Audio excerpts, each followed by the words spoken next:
Coming up, the Mets beat the Yankees in the Subway Series, and the Dodgers are on a losing streak. This is Locked On Now, MLB.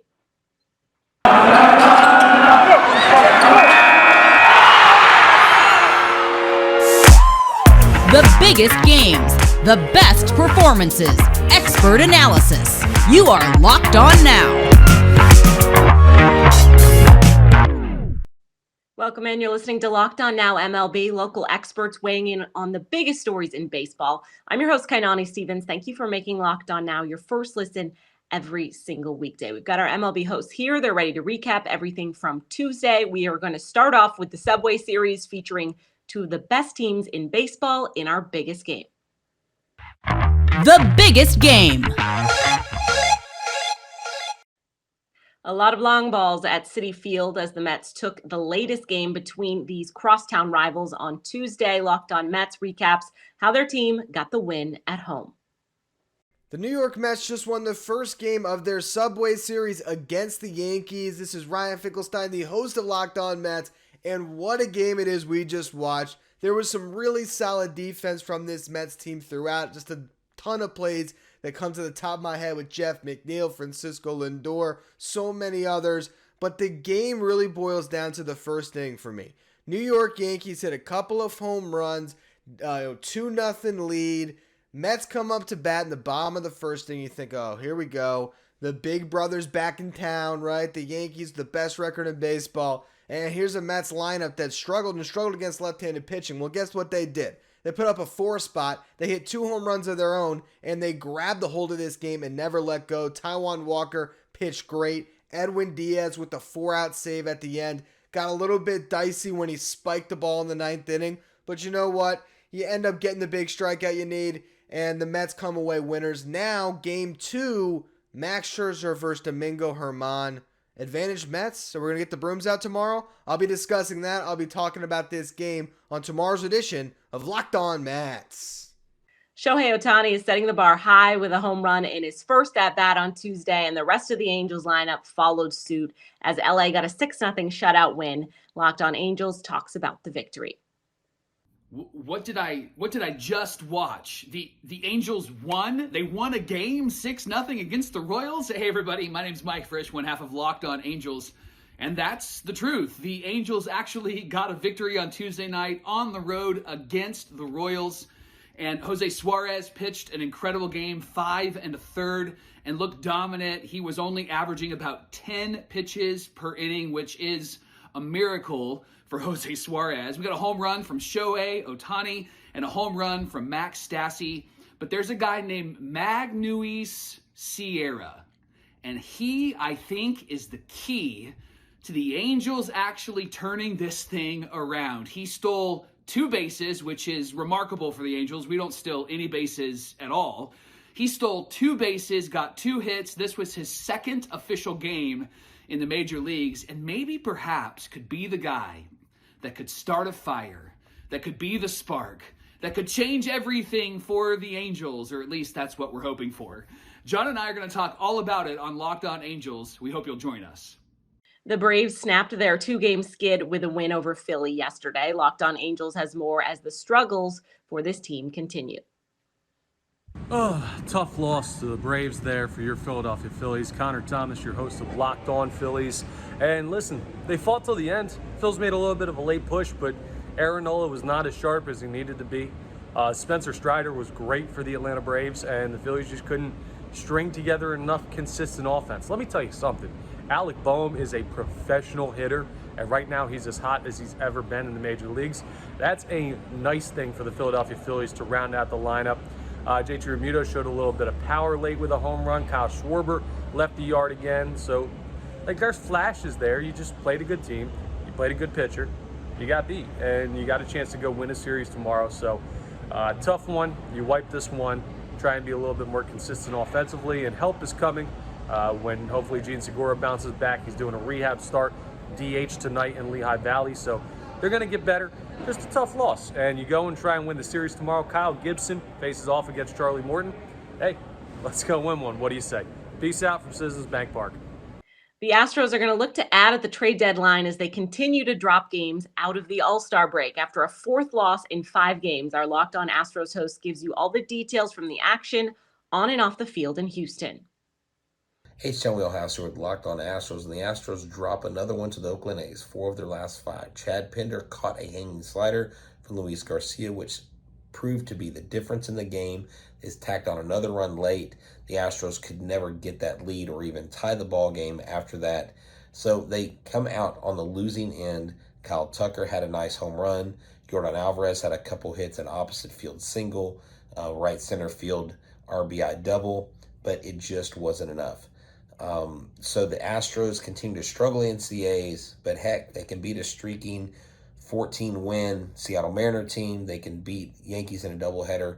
So hopefully that will come out in the wash. Also, we're watching Wilson Contreras, Josh Bell, Ian Happ.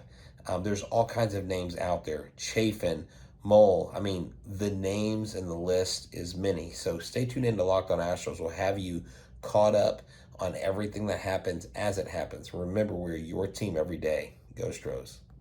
Coming up, the Dodgers lose again and the Orioles win in dramatic fashion. This is Locked On Now MLB. Today's edition of Locked On Now is brought to you by BetOnline, the #1 spot for all of your online sports betting needs. You can get in on the action for MLB, golf, MMA, whatever you are interested in, they have it there. Just head over to betonline.net. BetOnline, where the game starts.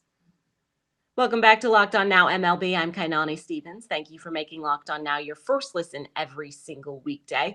We're going to check in with our other hosts and look around the league. But first, the Mariners walked off against the Rangers in Seattle on Tuesday, handing Texas a heartbreaking loss. After a wild ninth inning, Locked On Mariners and Rangers go over Tuesday's best performance. The best performance. Hold up. For the second night in a row, the Mariners tempted fate, but they were able to overcome some mistakes and some bad luck to walk off the Rangers by a score of 5-4 on Tuesday night.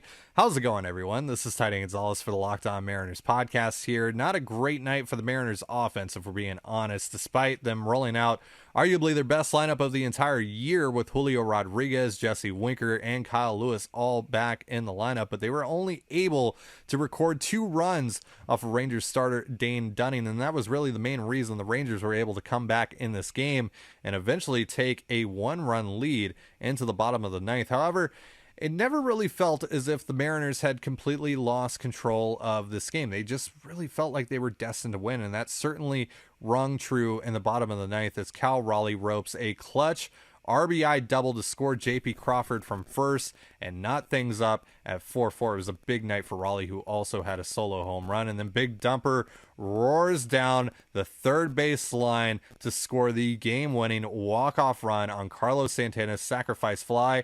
And now the Mariners have won 2 in a row. They're going for a sweep tomorrow, and they have surpassed the Tampa Bay Rays for the second wild card for now.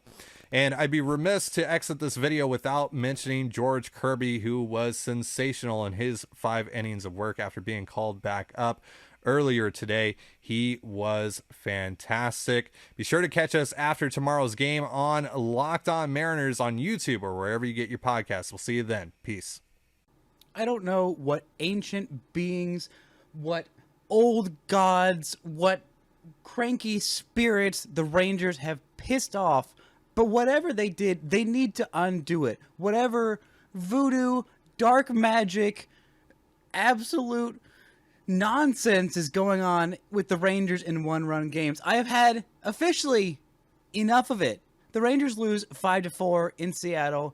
Yet again, another 1-run loss. This team is 5-23 in 1-run losses. You could not script a worse team in close losses if you tried. I'm Bryce Patrick, host of the Locked On Rangers podcast. I know that karma is real, and the Rangers were doing the exact opposite of this in 2015, where they won every single 1-run game en route to winning division title, but they didn't do anything after that. This is an unfair amount of karma. This is an absolutely unfair amount of karma being unleashed upon this Texas Ranger team. And Dane Dunning specifically, who came back off the IL and pitched really well and still does not have a winning decision in his entire Rangers career. This is now the 3rd season of it. The 3rd season. Not a single win on the road. Not that wins and losses matter, but you'd think you'd get at least one. The Rangers' offense was mostly fine. They did well with runners in scoring position. They went 3 for 6. Adolis Garcia got lucky with the weirdest go-ahead or game-tying hit late in this one that started in foul ground and literally spun into fair territory. They got some bloop hits. They didn't commit a single error, and they still lose another freaking one-run game because for some stupid reason they decided to bring in Brett Martin, who is normally a fine reliever, I'm sure a stand-up young man, but his most recent appearance was giving up back-to-back home runs to the mother flippin' A's, who are not a good baseball team. I don't know what ancient burial ground that you defiled, what ancient spirits you riled up, but undo this mess because I cannot take another one-run loss. Ramon Urias broke a tie in a big way for the Orioles in the 8th inning against the Rays. Locked On Orioles reviews the win that moved Baltimore back above the 500 line. Pouring out of Oriole Park with the rest of the fans. Orioles 5, Rays 3 as the O's take game 2. Connor Newcomb here, host of Locked On Orioles. Ramon Urias does it again with a 2-run homer in the bottom of the 8th inning to put the O's on top. They add another run. Hey, I figured in this series if the O's lost one game, it would probably be the game where Shane McClanahan, the guy who's going to win the Cy Young, was facing off with Spencer Watkins. But the Orioles still win that game. Ramon plays hero. The bullpen was great. Joey Crable, 2 1/3 scoreless out of the pen. And Jorge Lopez locks it down for the W. O's back over 500 and about to be in 4th place out of the basement in the AL East. I'll recap it all coming up on Wednesday's episode of the Locked On Orioles podcast. The Giants hadn't fallen below 500 all season before losing again on the road to the Diamondbacks yesterday. Our Locked On Giants host tries to find the answers for a struggling San Francisco team. The absolute misery continues for the San Francisco Giants and their fans. Giants have dropped 6 straight out of the All-Star break, and of course there was a break between then and their last win, so it has been forever since the Giants could even pick up a win, and they are officially below 500 for the first time all year and for the first time since early 2021. Ben Caspick with the Locked On Giants podcast. What else can you say? The Giants are just not a good team right now, and it is hard to watch them. Pretty much all season long, it's been tough to watch them play baseball. They've been bad defensively. The bullpen has not been good, even though they led the major leagues in earned run average last year. The offense has been inconsistent. Sometimes they get shut down by pitchers who don't seem to have that much success against other teams, but against the Giants, they can look like the Cy Young Award favorite. So trade deadline is now officially less than a week away. Carlos Rodon definitely could be on the move based on how the Giants are playing right now, but he himself is the guy who had the rough game today, giving up a couple of crushing home runs against a D-backs team that really you're supposed to beat. And so just nothing going right for the San Francisco Giants right now. Something has to change. This is just not working. So we'll talk about everything on tomorrow's Locked On Giants, where it's your team every day. The Dodgers dropped their 2nd straight game to a not great team in the Nationals. No reason to panic, though. Our Locked On Dodgers host notes that this is a very rare occurrence. 2-game losing streak. Is this what it feels like to be a fan of other teams? What's up, guys? It's Jeff from Locked On Dodgers. The Dodgers were trailing in this game, and then they took the lead, and it looked like one of those games where they might pull out a win despite being out-hit by the Nationals, thanks to some great defense by Mookie Betts and a little bit of clutch hitting. And then, unfortunately, their defense, which has been outstanding, especially this month, but all year, let them down in the 8th inning, allowed the Nationals to take a lead, and then everything let them down in the 9th inning to allow the Nationals to extend that lead. And ultimately, the Dodgers lost 8-3 to lose the first 2 games of this series to the Nationals, who, in case you haven't heard, they're bad. So the Dodgers have a day game on Wednesday to try to salvage 1 game of this series. There's a lot to talk about from this game. Some pitching decisions by Dave Roberts. Unfortunately, a relapse of Gavin Lux's defense, which has been very good the last couple months. And unfortunately, he had a big error that cost them here. plenty to talk about. So be sure to check out Locked On Dodgers first thing in the morning. Make us your first listen. We will try to make you feel a little bit better, maybe, or maybe worse. I don't know. Who knows where the conversation will go, but check it out. And then hopefully the Dodgers can win the game on Wednesday. That's all for today on Locked On Now MLB. Thank you for making Locked On Now your first listen every single weekday. Make sure you go and check out Locked On MLB and your team's Locked On podcast. I'm Kainani Stevens. This has been Locked On Now.